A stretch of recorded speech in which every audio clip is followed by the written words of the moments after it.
नमस्कार। 2024-25 के लिए कृषि मंत्रालय ने हाल ही में फसल उत्पादन के अपने अंतिम अनुमान को जारी किया और इस अनुमान में कुल खाद्यान्न उत्पादन ने रिकॉर्ड स्तर की वृद्धि दर्ज की है। तो आज इसी विषय पर हम चर्चा करेंगे, देखेंगे कि किस सेक्टर में कितनी वृद्धि दर्ज की गई है और रिकॉर्ड स्तर इसको क्यों कहा जा रहा है। तो देखिए, कुल खाद्यान्न उत्पादन की अगर बात की जाए तो इस लिहाज से इसको रिकॉर्ड वृद्धि इसलिए कही जा रही है क्योंकि पिछली जो वर्ष था उसमें जो उत्पादन हुआ था उसकी तुलना में अगर आप देखेंगे तो 8% की वृद्धि है। यानी कुल खाद्यान्न उत्पादन कितना था, कितनी वृद्धि हुई है, पिछली बार कितना था, इसको एक एक करके थोड़ा आंकड़ों पर भी नजर डालते हुए देखते हैं। तो खाद्यान्न उत्पादन में भारत ने रिकॉर्ड बनाया है, इस विषय पर हम देखते हैं। सबसे पहले चर्चा अपनी आगे बढ़ाते हैं। तो देखिए, खाद्यान्न उत्पादन की अगर बात करें तो सबसे पहले जिक्र करते हैं कि पिछली बार खाद्यान्न उत्पादन जो था वो कितना था। तो अगर 2023 और 24 के वर्ष में आप देखें तो जो खाद्यान्न उत्पादन था उससे 8% की वृद्धि ज्यादा है। यानी कि पिछली बार जो था उत्पादन 332.30 मिलियन टन था। कितना था? 332.30 मिलियन टन। अब इससे 8% की वृद्धि इस बार दर्ज हुई है और इस बार का उत्पादन कितना रहा है? तो 357.73 मिलियन टन। कितना रहा है? 357.73 मिलियन टन। यानी कि पिछली बार की तुलना में जो वृद्धि है वो काफी ज्यादा है। अब इसमें 10 वर्षों में अगर आप देखेंगे तो 10 वर्ष, यानी कि अगर हम देखें इस आंकड़े को 2015 से तुलना करें तो 2015-16 की तुलना में अगर आप देखेंगे तो लगभग 106 मिलियन टन की ऐतिहासिक वृद्धि दर्ज की गई है। यानी पिछले 10 वर्षों में जो वृद्धि है उस वृद्धि को तो हिस्टोरिकल ग्रोथ कहा जा रहा है। अब इसको देखिए, वहां पर 251.54 मिलियन टन था। अगर 2015-16 में देखें तो कितना था? 251.54 मिलियन टन था और इसकी तुलना में जो वृद्धि है वो ऐतिहासिक है। 106 मिलियन टन की हिस्टोरिकल जो है वृद्धि दर्ज की गई है। अब अलग अलग थोड़ा सा हम इसमें देखते हैं कि चावल में कितना रहा, बाकी फसलों में कितना रहा। तो देखिए, अगर मुख्य जो फसलें हैं उसमें अगर चावल की बात करें तो चावल में 1501.84, याद रखेंगे, चावल में जो है 1501.84 लाख टन जो है ये उत्पादन हुआ है।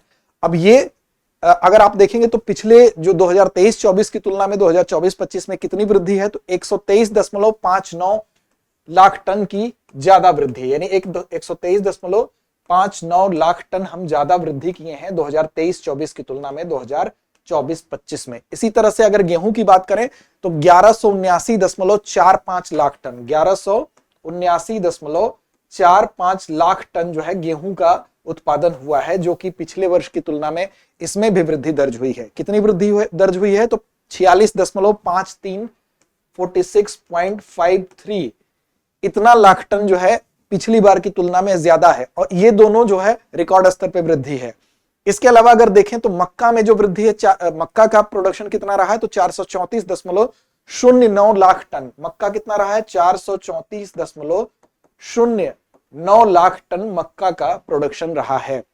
अब देखिए, इसके अलावा अगर आप देखेंगे तो बाजरा, मोटे अनाज में अगर बात करें तो 185.92 लाख टन बाजरे का भी उत्पादन हुआ है। इसी तरह से कुल दालों की अगर बात करें, कुल दालों का उत्पादन भी आप देखेंगे तो 256.83 कितना हुआ है? 256.83, याद रखिएगा, कुल दालों के प्रोडक्शन की बात की जा रही है। 256.83 जो है लाख टन इसका प्रोडक्शन हुआ है, जिसमें कि चना की बात करें तो 111.14 लाख टन, मूंग की बात करें तो 42.44 लाख टन और अरहर की बात करें तो 36.24 लाख टन अरहर का प्रोडक्शन भी रहा है। इसी तरह से कुछ अन्य अगर बात करें तो जैसे गन्ना है, गन्ना का प्रोडक्शन भी 4546.11 लाख टन। गन्ना कितना है? 4546.11 लाख टन गन्ने का प्रोडक्शन रहा है। इसी तरह से अगर आप देखेंगे तो कपास का भी प्रोडक्शन ठीक ठाक रहा है। 297.24 लाख टन कपास का प्रोडक्शन रहा है। जूट का 88.02 लाख जूट का प्रोडक्शन रहा है।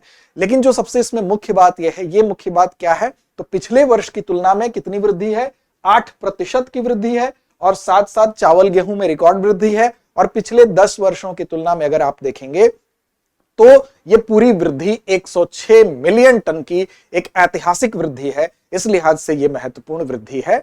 हालांकि अगर हम बात करेंगे तिलहन और अन्य दलहन के बारे में, जिसके लिए इन सारी वृद्धि के लिए जिम्मेदार किसको माना जा रहा है उस पर भी हम आगे बात करेंगे। ये सारी वृद्धि के लिए जो होता है वो जिम्मेदार है, कुछ प्रयास किया गया होगा वो प्रयास ही जिम्मेदार है। इसी तरह से आपकी सफलता भी तभी सुनिश्चित होगी जब आपके प्रयास सार्थक होंगे, सही दिशा में होंगे, और इसीलिए आपका प्रयास सार्थक बने, सही दिशा में बने, इसलिए दृष्टि आईएएस ने आपके लिए भी अपने सिल्वर जुबली वर्ष को पूरा करने के बाद आपकी आवश्यकताओं के हिसाब से एक नया कोर्स लेकर आई है दृष्टि आईएएस। वो क्या कोर्स है जिससे कि आपको सही मार्गदर्शन मिल सके? तो देखिए, होता क्या था कि कई बार हम लोग विकल्पों की तलाश में, हम सस्ते विकल्पों की तलाश में गुणवत्ता से समझौता करते थे। दृष्टि आईएएस से जुड़ना चाहते थे छात्र, लेकिन जुड़ नहीं पाते थे। लेकिन अब यह दिक्कत आपकी दूर करते हुए दृष्टि आईएएस ने 24,999 रुपए में जीएस स्टूडियो फाउंडेशन कोर्स आपके लिए लेकर आया है, जिसमें आपकी जो जीएस की तैयारी है, प्री और मेंस फाउंडेशन कोर्स का मतलब जिसमें प्रीलिम्स और मेंस दोनों के जीएस की कंप्लीट तैयारी आपकी होगी। इस कोर्स के माध्यम से स्टूडियो से लाइव ऑनलाइन ये कोर्स होगा और कहीं से कभी भी आप इस तैयारी को कर सकते हैं। अगर आप कोई जॉब करते हैं, नौकरी करते हैं, समय कम है, कम समय में बेहतर तैयारी करना चाहते हैं बेहतर कंटेंट के साथ, तो केवल 14 माह में आपका सिलेबस कवर कर दिया जाएगा इस कोर्स के माध्यम से, और वो भी कीमत एकदम आपके बजट में आप इसकी कीमत रखी गई है।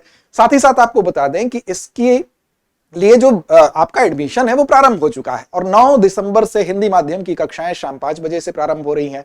10 दिसंबर से शाम 6 बजे से इंग्लिश मीडियम की क्लास प्रारंभ हो रही है। तो अगर आप 2026, 27 और आगे की तैयारी आप करना चाहते हैं तो अभी से इस कोर्स को आप लेकर बहुत आसानी से मैनेज कर सकते हैं, क्योंकि बहुत लंबा समय नहीं, 14 माह में आपका सिलेबस कवर किया जा रहा है। और इस पूरे के पूरे इस कोर्स की जो वैलिडिटी है वो वैलिडिटी 18 माह की है, यानी कि 18 माह में अनलिमिटेड बार आप इसको देख सकते हैं।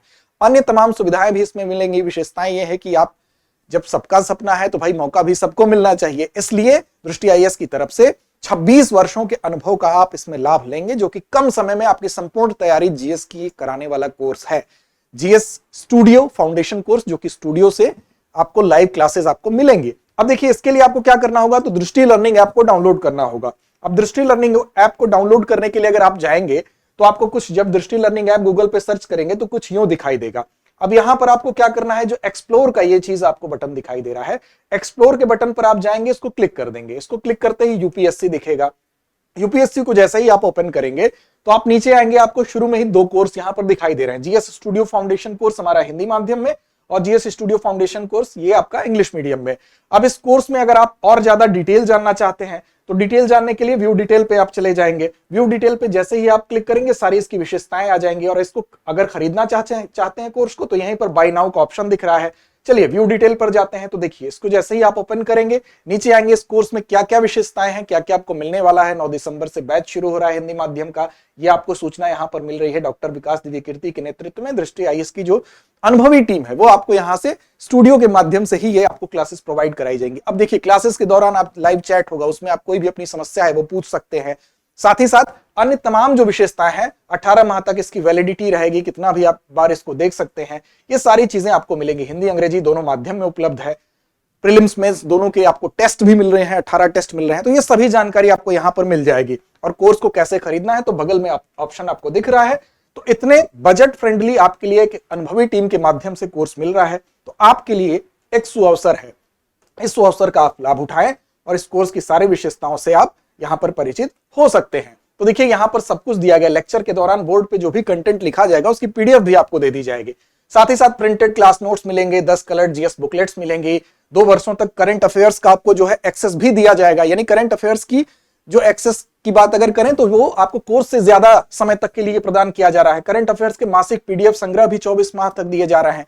इसके लिए आपको अगर और भी कोई जानकारी चाहिए तो 87501 हमारा नंबर भी है, और इस नंबर पर आप क्या कर सकते हैं, कॉल कर सकते हैं। तो 87501 पर कॉल करिए, विस्तार से जानकारी ले लीजिए। साथ ही आपको डिस्क्रिप्शन में एक लिंक मिलेगा, उस लिंक को क्लिक करेंगे आप, फिर वहां से जाकर भी अपनी सीट को आप बुक कर सकते हैं। और भी जानकारी के लिए आप इस नंबर पर कॉल कर सकते हैं। चलिए अब बात करते हैं तिलहन, दलहन और अन्य फसलों के ऊपर भी नजर डालते हैं।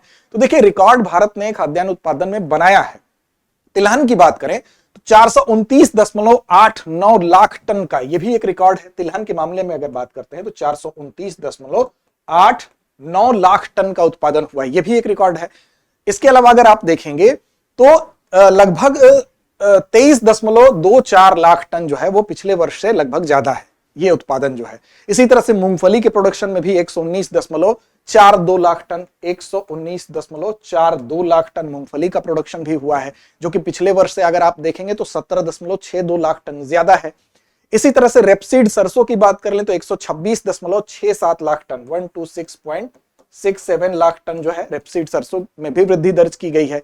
इसी तरह से सोयाबीन की बात करें तो उसका भी प्रोडक्शन पिछली बार की तुलना में 22.06 लाख टन की वृद्धि उसमें भी दर्ज करते हुए 152.68 लाख टन 152.68 लाख टन जो है वो सोयाबीन में भी आप देख सकते हैं प्रोडक्शन हुआ है।